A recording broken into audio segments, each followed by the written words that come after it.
Hey folks, and welcome to CarStarz' 10 Wild Facts about the Unisol's mobile lab unit Kenworth K100 truck in the 1992 movie Universal Soldier. Fact number 1. There were 3 different vehicles used to portray the Unisol mobile lab truck throughout the film. However, one was actually a 1/10 scale model. 2 of the trucks were full-scale Kenworth K100 built from a mix of different year parts. One truck was the hero truck used for close-ups, which had an actual functional expanding trailer that expanded outwards at a length of 12 feet at each side to give the impression that a mobile lab command post could fit inside. The other full-size truck was used as a stunt truck for the more high-speed, aggressive driving scenes. This truck wasn't built with an expanding center, and instead was just designed to look the same and take a beating, which it did well. However, the third truck was a 1/10 scale radio-controlled model built and used for the end of the finale scene, depicting the truck's destruction that we'll get into more details of a bit later. Fact number 2. The K100 Kenworth model was introduced in 1961 and was the company's long-haul cab-over-engine or COE type commercial truck. It was released simultaneously along with the W900, but in 2002 production was discontinued, within North America anyways. As for the variants of the different K100 models over the years, the original K100 began production from 1961 through 1967, the K100C from 1968 to 1983, and the K100E from 1984 to 2002. Each new version had slightly upgraded features from previous.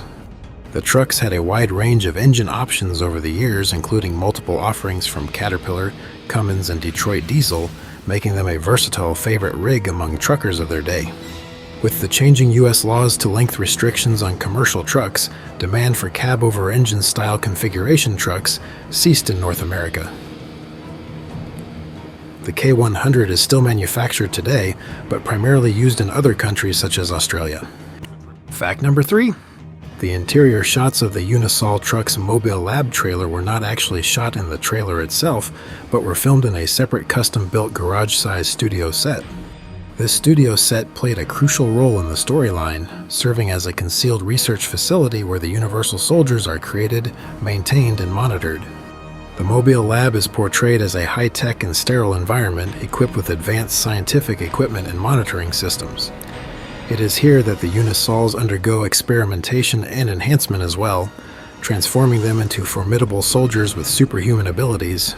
The mobile lab serves as a symbol of the covert military operations and unethical experimentation depicted in the film, adding depth to the narrative and highlighting the moral implications of advanced military technology.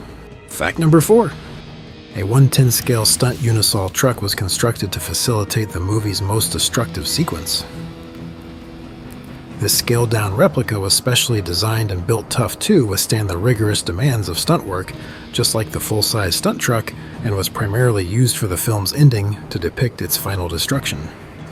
Crafted with meticulous attention to detail to match the appearance of the full-size trucks, the scale-stunt Unisol truck featured accurate proportions, intricate details, and functional components.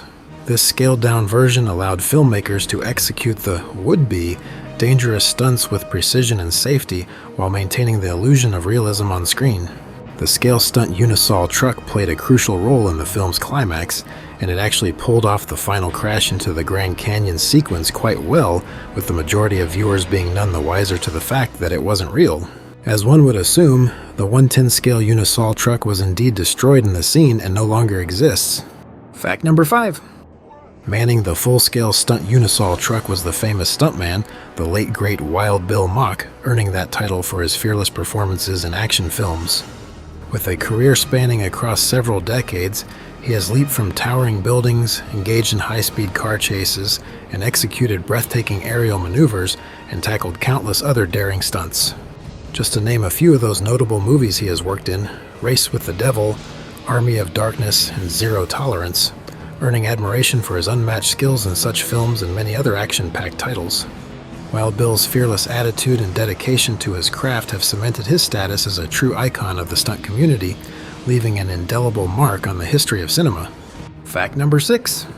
There was even a likeness of the Unisol truck that made its way into a very popular video game. That video game being the massively popular Grand Theft Auto 5, aka GTA 5, or more specifically, GTA 5 Online. In 2017, Rockstar Games released one of its many update packages for GTA 5 known as the Gun Running Update. This update included this new vehicle by the similar name of the Mobile Operations Center, or just MOC for short. That big spiky square ramming bumper up front is also quite reminiscent of the Goliath truck that made a few appearances in the popular 1980s Knight Rider TV series as well, which is pretty cool. So it's essentially a merging of those two truck designs, resulting in this quite massive and menacing MOC truck that will make anything that gets in its way sorry for sure. Fact number 7. There's one quite popular misconception out there about the base truck used to build the Unisol truck for Universal Soldier that I'd like to address now. There are a number of websites among us that you'll come across that state that one of the trucks from the 1991 film, Terminator 2, was used to build the Unisol truck upon. Well, although the T2 trucks share similar visual elements to the Unisol-based K100 trucks, the T2 trucks were not actually even Kenworth trucks at all, but were instead 1984 Freightliner FLT trucks. So, that very common misinformation that the Unisol truck was once a T2 truck is indeed false, folks. Fact number 8. Did any of the Unisol trucks survive the movie, you ask? Well, for several years that question went unanswered up until just about a decade ago. One of the Unisol trucks was found to have been taken to the famous A. Adlin Brothers Auto Wrecking Yard located in Los Angeles, California. This junkyard was shut down in 2016. However, as of late 2021 anyways, the Unisol truck was still known to be sitting there along with a lot of other left-for-dead vehicles to keep it company. Fact number 9. Although there doesn't appear to be any full-scale replicas of the Unisol truck out there that I can find, probably due to the fact that the cost to build such a replica would be simply astronomical today. I did, however, come across this quite amazing digital recreation of the truck in the form of a very highly detailed animated 3D model, and it certainly has impressed me at least. Having done a fair amount of 3D model building myself at one point in the past, I can certainly tell you that a model of this meticulous level of detail would take a massive amount of time, patience, and attention to detail to accomplish. Not to mention, the multi-part animations like this 3D model has alone would take a ton of time and skill to achieve, so I send out a big kudos to the creator of this magnificent model, Nico Zulues, over at artstation.com. Fact number 10. As for physical scale model kits and/or diecast models, there hasn't been any official direct replica models released to date, unfortunately. However, if you'd be satisfied with just a similar body style of diecast model, which would be a standard Kenworth K100 with a similarly shaped trailer. DCP makes several 1/64 scale diecast models of the K100 like this one here, which is the closest one that they offer currently. These typically cost around the $100 mark. However, for you talented plastic model builders out there, you could possibly use this Kenworth model to start with as a base. This is a hideout transporter type K100, but it's really the only Kenworth kit that I could find on the current retail market anyways. These run about $50 currently. Custom model builds of the Unisol truck seem to be quite popular, like this fine, excellently executed model here. Looks like they went all out with the details on this one. And taking custom models to a whole other level would be this guy here that built this completely custom-made laser-cut acrylic plate and rod Unisol truck model here, and he even made the trailer expansion work like the real truck, which is extremely impressive. I will put links to where you can get the previously mentioned DCP and AMT models in the description below for those interested.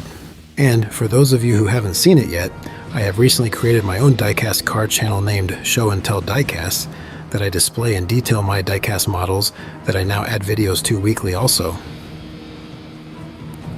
I will include a link to the new channel in the video description below as well for those interested. Well, there you have it, folks. Thanks for watching, and make sure to hit that subscribe button if you like what you saw here. You guys are all great. See you next time.